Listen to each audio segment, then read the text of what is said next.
Hello, everybody, and welcome to the Tuesday edition of Video Clips. And as usual, I'll start with a couple of announcements.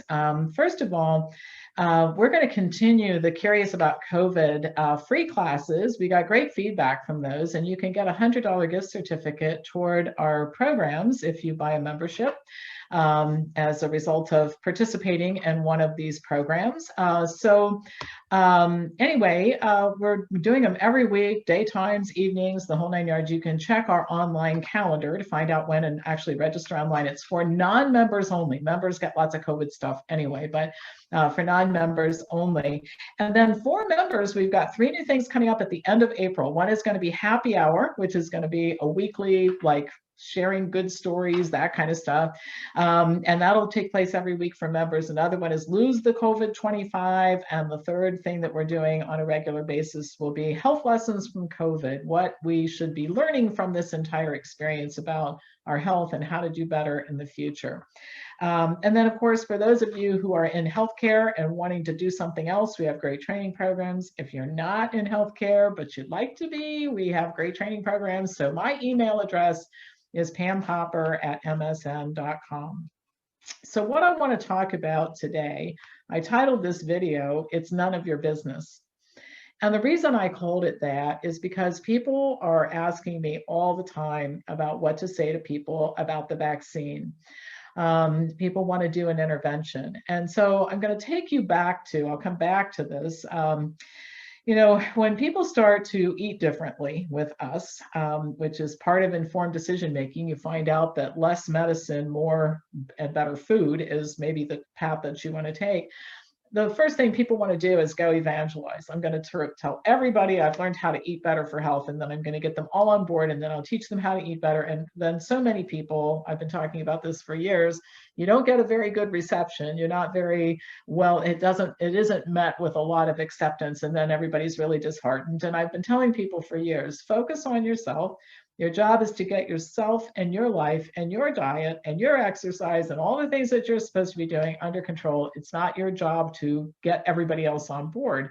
And what we should be doing is more a program of attraction rather than promotion and selling, okay? So to the extent that some people have come to me who know me over the years and asked me for help with their health and they want to eat better and all that sort of thing, I've been happy to help them, but I've been very careful to make sure that I was invited, because I made the mistake in the beginning of thinking I'm going to change the world by changing everybody that I know. And I think there are still some people that if they see me at the shopping mall, they duck into a jewelry store to avoid making eye contact because they're afraid they're going to get a lecture about something. And I don't think that's the best way to go about getting other people on board for anything. So what happens when this whole vaccine issue is people become very disheartened. They want to talk to people and keep them from getting a test or keep them from getting a vaccine or whatever it is that they want to get them to do. And I just think that the best thing to do is to be quiet.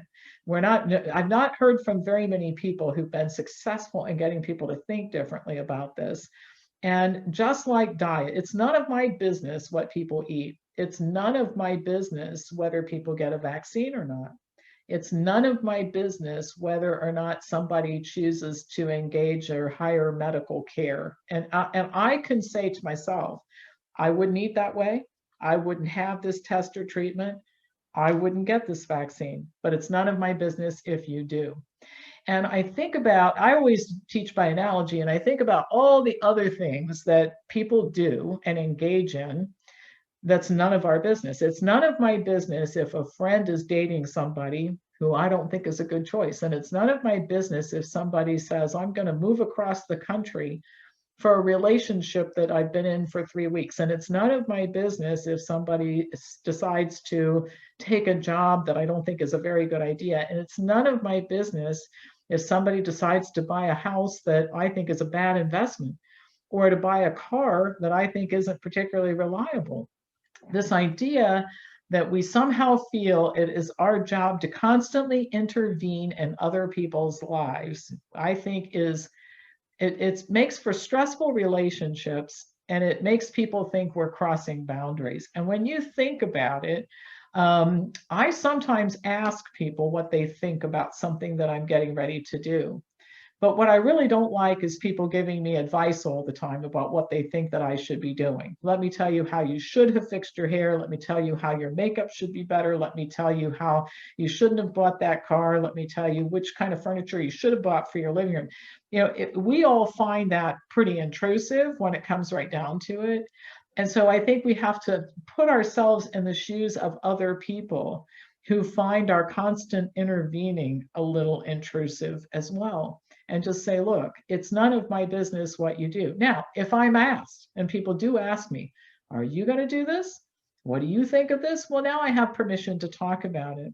But I think the idea that that people are reaching out and feeling compelled to offer advice that is unsolicited.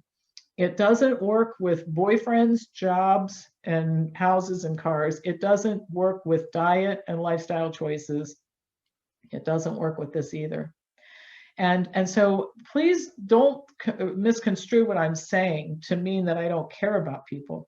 I care about a lot. I care about humanity. I care about a lot of people, and I care a whole lot about the people closest to me because I'm attached to them in numerous different ways. But I also recognize my limitations and respect the boundaries. And unless I'm specifically invited to cross those lines, I don't. And I think if we all do that, it will take a level of stress off of this very difficult time we're going through. It's bad enough without ending up in the crosshairs of people we care about. All right. So let's just get rid of the uninvited, unnecessary battle part of this. There are some other issues that we could talk about in a different, it don't belong in this video, about what if somebody gives you an ultimatum and all that kind of stuff. And that's a different kind of thing. But I'm just talking about the people who are, for good reason, I'm concerned about you. Therefore, I feel like you need to know this. Unless you're asked, that you don't need to do that. And it's intrusive. And it is expected that a lot of people might not receive it very well. So that's not what we'd like. We'd love to be able to save the world. And from the standpoint of where we sit, we'd like to save the world from themselves in some cases, but I don't think that that's our job. And I don't think we're going to get it done anyway. So let's take that level of stress off of us, ourselves, and let's take that level of stress off of the people that we're dealing with as well. All right, as usual, pass this on to anybody who you think would enjoy watching it. Remember that videos are posted on Wednesdays and Fridays someplace else. So if you are interested in tomorrow's video, you need to email me at pampopper@msn.com so that we can get you on the video list for all of the videos. And if you're interested in my newsletter, that also you need to subscribe to as well. Thanks for watching, and I'll be back to you tomorrow with more news.